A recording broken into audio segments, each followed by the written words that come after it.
States. Nous diffusons nos émissions tous les samedis sur CNTV à Kinshasa et tous les dimanches sur Malaika TV à Lubumbashi. N'oubliez pas de suivre l'intégralité de nos émissions sur www.backolostate.com.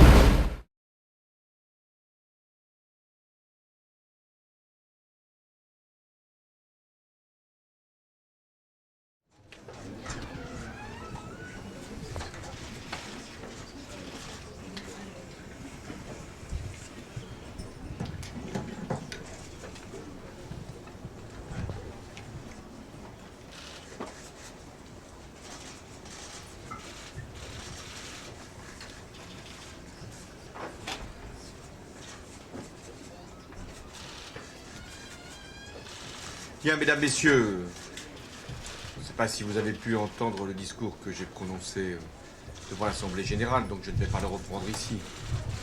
Mais pour la France, l'enjeu de cette Assemblée générale, c'est la mise en œuvre de l'accord de Paris, parce que nous sommes engagés comme pays qui a été capable d'obtenir la signature, nous sommes engagés comme pays qui doit obtenir que la ratification puisse aboutir à la mise effective en œuvre de l'accord de Paris au plus tard à la fin de l'année et de faire que la COP22 à Marrakech puisse être le lancement des initiatives que nous avons conclues lors de la conférence de Paris et notamment le plan pour l'Afrique qui est pour l'Europe et pour la France une exigence, une priorité. Ils doivent également peser au sein du Conseil de sécurité pour qu'une solution soit trouvée. Enfin, ce n'est pas parce qu'il y a des élections aux États-Unis, dans 2 mois, qu'il faudrait considérer que rien ne peut se faire dans le délai de 2 mois. Il y a toujours des élections. C'est vrai que là, il s'agit de l'élection du président des États-Unis. Mais il n'y a pas de temps à perdre. Et ça ne peut se faire, et elle ira jusqu'à son terme.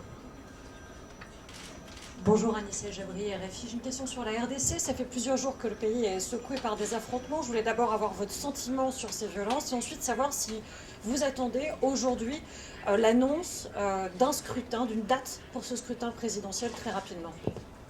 Vous avez raison, il s'est produit des violences en République démocratique du Congo qui sont inadmissibles, qui sont insupportables.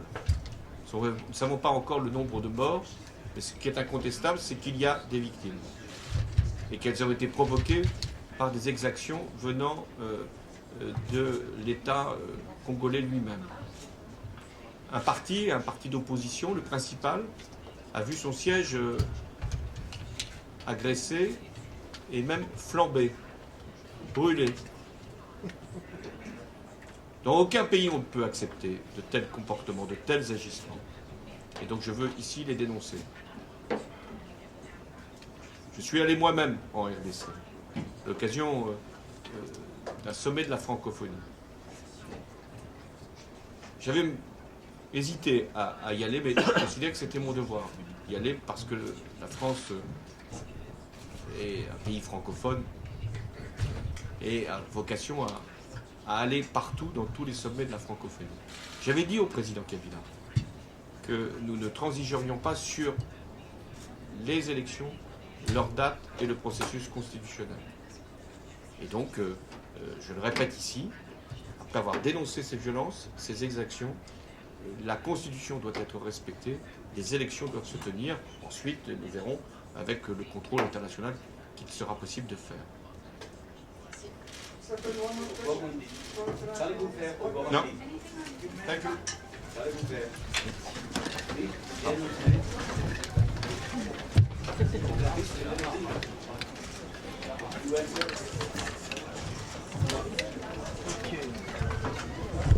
Mais madame.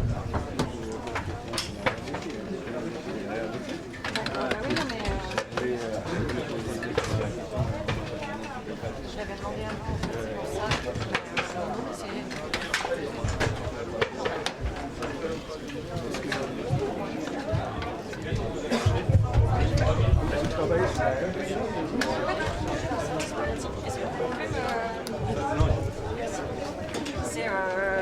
Je service Afrique. Je suis service politique. Je filme d'ailleurs. J'aurais pas discuté avec vous, mais il faut que j'envoie le son.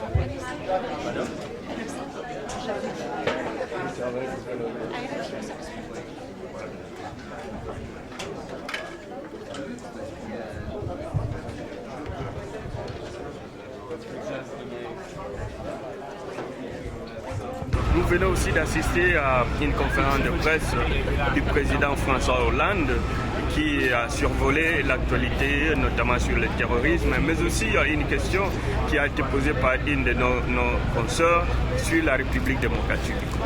Alors, aujourd'hui nous sommes le 20 septembre et vous savez, il y a beaucoup d'événements qui se passent encore jusque maintenant en République démocratique du Congo. Et le président Kabila a été signalé ici à New York, mais aujourd'hui dans la salle où il y a eu pratiquement tout le président qui ont dit adieu au président Barack Obama comme membre de l'Assemblée générale, mais le desk congolais a été représenté par l'ambassadeur du Congo ici à l'ONU. Alors, M. Kabila est prévu de parler ici jeudi. Alors, je voulais revenir sur les événements malheureux qui se sont passés hier en République démocratique du Congo. Nous ne nous fatiguerons jamais à condamner avec la toute dernière énergie cette violence avec laquelle les forces de l'ordre, appelons-les forces de l'ordre, parce qu'elles sont supposées mettre de l'ordre, mais apparemment, ce n'est pas ce que nous avons vu hier en RDC. Il y avait eu des carnages, il y a eu des tueries, il y a eu des répressions tout à fait exagérées de la part de ces forces qui sont supposées protéger la population congolaise. Alors nous voulons demander à la prise ici, la prise de conscience de tous les politiciens congolais de savoir que le Congo nous appartient à nous tous. Le Congo, les individus vont passer, les noms vont passer, Kabila va passer, le Congo restera Congo. Alors nous ne pouvons pas sacrifier tout le peuple que nous sommes supposés protéger et gouverner pour les intérêts mesquins de certains politiciens. Alors vous qui nous suivez de partout, restez toujours branchés sur www.bacolostate.com et ceux qui nous suivent à Kinshasa, à Lubumbashi, maintenant à Kisangani, à Goma et partout ailleurs en République démocratique du Congo, continuez à nous soutenir, c'est tout ce que nous pouvons faire pour aider ce pays à aller de l'avant. Merci et bien de bonnes choses à vous. Peace.